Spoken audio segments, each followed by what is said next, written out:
Tonight on Hip on the Spot News. The latest patch for DCS World has landed. We take a dive into all the new additions for our favorite modules. We check out the South Atlantic map new placeable toys.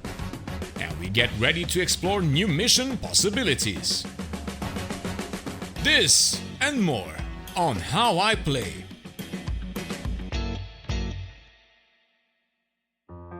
Hello virtual pilots, I'm Andre Celesti, and tonight we are going to take a look at what the new update brings in DCS World. With the latest open beta patch, we got more fixes and improvements for our favorite combat flight sim. We got a decreased comm center health level, so now it can be destroyed by one GBU-31 penetrator. Bring it on!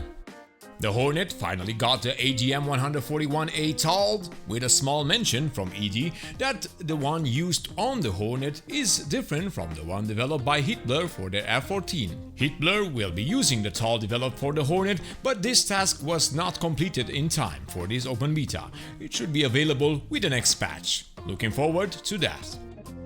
Now we know that the remaining items on the Hornet roadmap include more flight models and FCS reviews.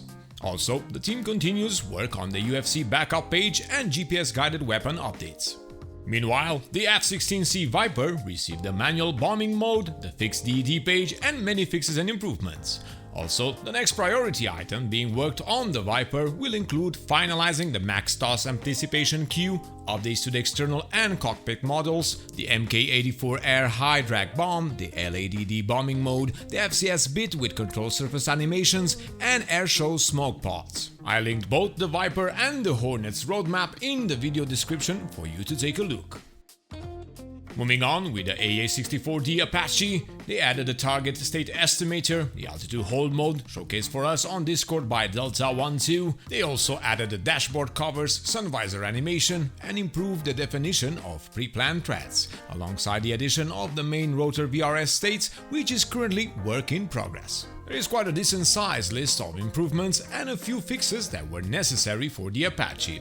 And the new items planned for the module are the Image Auto Tracker set of functions that allow the TATs to lock on a target with sufficient contrast rather than having to manually track it with a thumb force controller. And last but not the least, they are looking to include the Apache in the free trial period program. Nice! Now, as always, from the Apache to the Hind.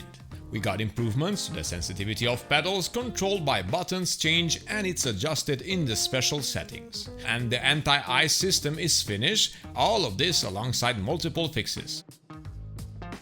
Moving on to the JF-17, yes, you heard me right, I think this is the first time I mentioned this module in our videos. The JF-17 received multiple fixes to the air-to-air and air-to-ground radar and an update for the cockpit model and textures. Next up is the F-14 Tomcat, with the newly added mini-campaign, the final hour for the South Atlantic. We got more commands for Jester for mission creators, still waiting for the custom command to say, Jester, tell me a joke, or I don't know, what custom commands would you guys want Jester to do? We got the addition of the AIM-7P for late A and B models, and the TACTS pod is now available to Station 1B and 8B.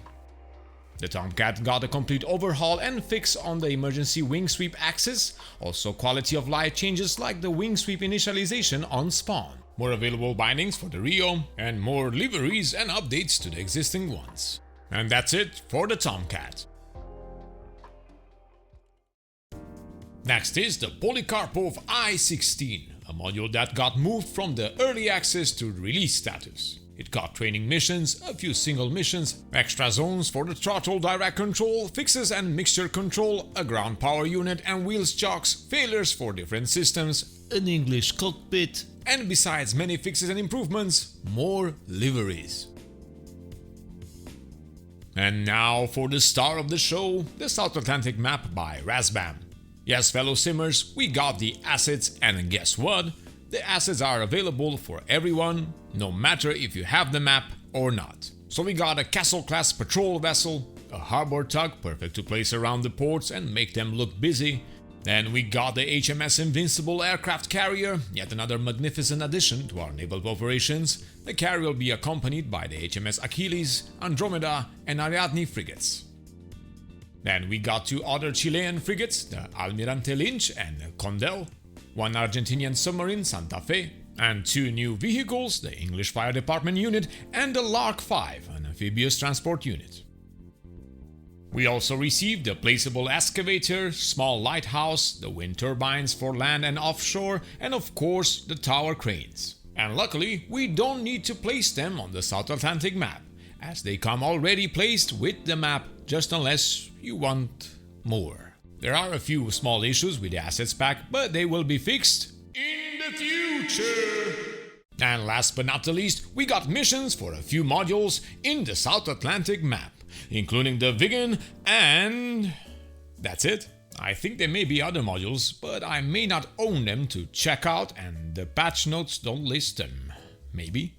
I was thinking that a Harrier would have at least 1 or 2 by now. Okay, the F-14 has the final hour mini-campaign quick missions, but really? So the Vigan guys, at least for the moment.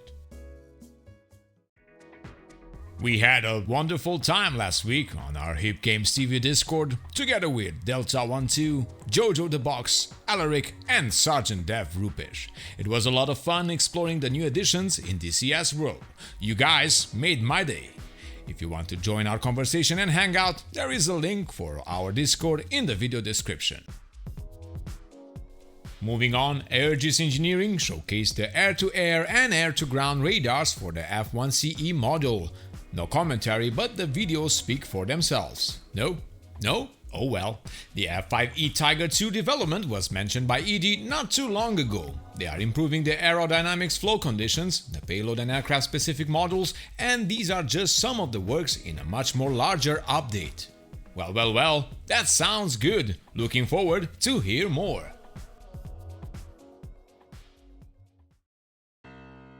The livery competition for the Apache came to an end, and we congratulate all participants.